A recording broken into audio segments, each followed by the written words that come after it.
An enormous underwater formation off Japan has puzzled researchers for decades. Researchers remain divided over whether this formation was shaped by nature or by human hands. There is a place beneath the waters of Japan that looks like someone built a city, then walked away and let the ocean bury it. Massive terraces, perfect-looking steps, sharp corners, and a structure that, from certain angles, looks almost exactly like an ancient pyramid. The question is simple. Was this actually built? But here's the disturbing part. If this really was built by humans, it could completely change what we think we know about ancient civilization. Because this isn't Egypt. This isn't Greece. It's beneath the ocean near a remote Japanese island. And some researchers believe the structures may be the remains of something far older than the civilizations we normally associate with monumental architecture. But there's another possibility, one that is even harder to accept. What if nobody built it at all? What if nature created something so precise that it fooled us into seeing a city where there was only rock? For almost 40 years, scientists, divers, and explorers have stared at the same underwater formation, and they still don't completely agree on what they're looking at. So today, we're going beneath Japan to find out what Yonaguni really is. The story begins in 1986. Kihachiro Eritik was diving off Yonaguni Island, Japan's westernmost inhabited island, looking for hammerhead sharks. Instead, he noticed something far more unusual. Below him was an enormous formation unlike anything he expected to find there. Flat platforms, long terraces, sharp edges, and what appeared to be enormous staircases descending into the darkness. At first glance, it looked almost impossible. It looked constructed, not eroded, constructed. And once photographs of the formation began circulating, one question became unavoidable. Who built it? But there was a problem. There were no obvious inscriptions announcing its creator. No unmistakable ancient buildings. No confirmed royal tomb. No artifact sitting on the structure saying, "We built this." Just stone, underwater, waiting. And that uncertainty is what turned Yonaguni into one of the most controversial underwater mysteries on Earth. The main formation rises from the seafloor at roughly 25 meters below the surface. And visually, it is extraordinary.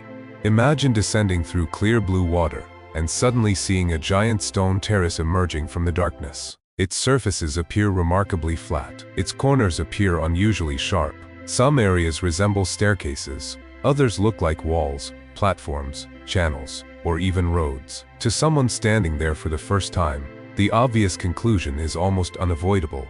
Someone made this. And that's exactly where the story gets dangerous. Because something can look artificial without actually being artificial. Nature has a habit of creating patterns that our brains desperately want to interpret. A face in a mountain, a city in a cloud, and at Yonaguni, possibly an entire civilization in a rock formation. But one researcher looked at these same structures and came to the opposite conclusion. He didn't see a natural rock that looked like a city. He believed he was looking at the remains of one. Marine geologist Masaaki Kimura spent years studying Yonaguni, and he became convinced that at least some of its features were created or modified by humans. He identified what he interpreted as stairways, terraces, walls, roads, gates, and other architectural features. Some of his interpretations went even further.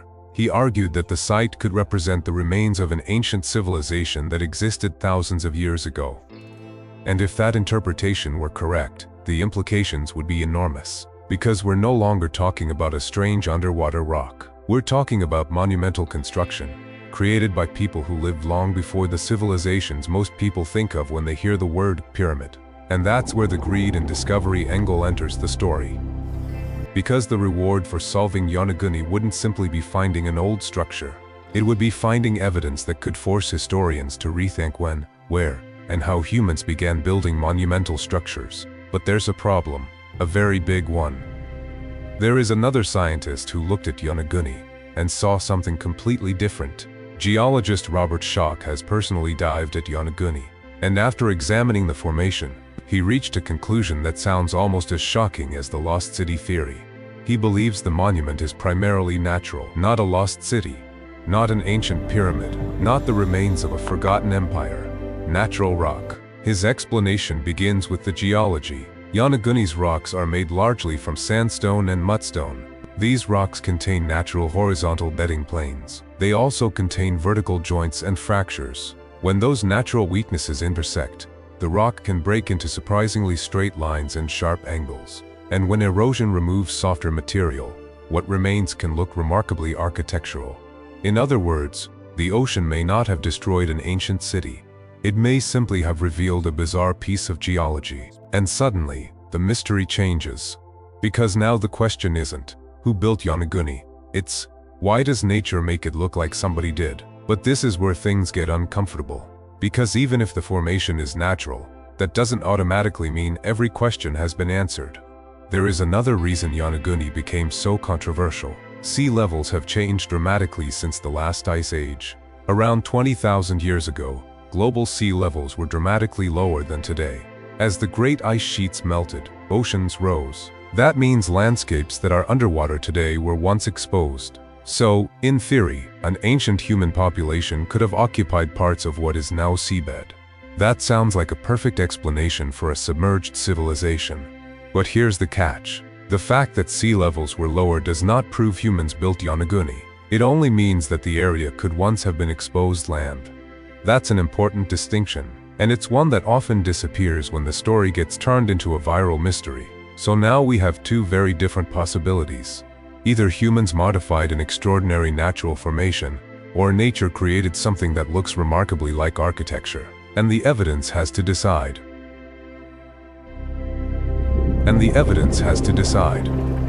Uni was built by humans. The answer is simple. We would want unmistakable archaeological evidence. Tools, inscriptions, ceramics, human remains, constructed blocks that clearly came from somewhere else, or unmistakable tool marks. Evidence that could not reasonably be explained by geology.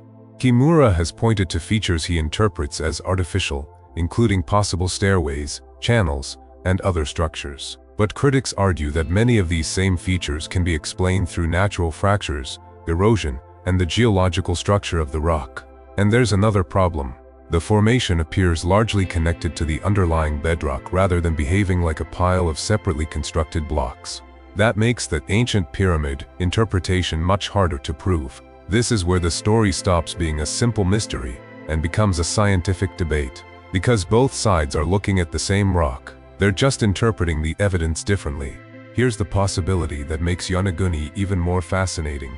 What if the monument is primarily natural, but ancient humans interacted with it? Robert Schoch himself has argued that natural features could potentially have been utilized or modified by ancient people, even if the main formation wasn't constructed by them.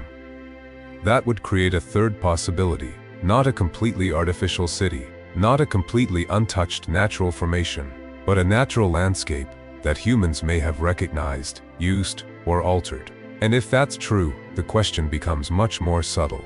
Maybe ancient people didn't build Yonaguni. Maybe they found something extraordinary and made it part of their world. And that possibility challenges something we often forget about archaeology. Not every ancient mystery has to be a lost city. Sometimes the real story is how humans interacted with the landscape around them. So why does this underwater formation matter nearly 40 years after its discovery? Because most of the ocean floor is still extraordinarily difficult to study, and beneath the water are landscapes that were once part of the human world. Coastlines, valleys, caves, settlements, and potentially archaeological sites that disappeared as sea levels rose. Yonaguni reminds us that archaeology doesn't end at the shoreline. Some of humanity's history may be underwater, and we may not even know what we're looking at when we find it. That's the frightening part. The biggest discoveries of the future may not come from digging deeper into the ground. They may come from looking beneath the ocean. So, is Yonaguni Japan's lost underwater city? The honest answer is, we don't have enough evidence to say that. There is a serious scientific case that the formation is natural. There are also researchers who believe human modification may explain at least some of its features. But one thing is certain. The structure exists. The strange terraces exist. The debate exists, and the question has survived for decades. Maybe Yonaguni is the ruins of a forgotten civilization. Maybe it is an extraordinary natural formation that our brains have transformed into a city. Or maybe, the truth is somewhere between those two extremes. And perhaps that's what makes Yonaguni so fascinating. Because sometimes the greatest archaeological mystery isn't the discovery itself, It's the moment when we realize we still don't know what we're looking at. Every relic has a story buried beneath the one we're told. This is Vantage Relic. Subscribe and see history from a different angle.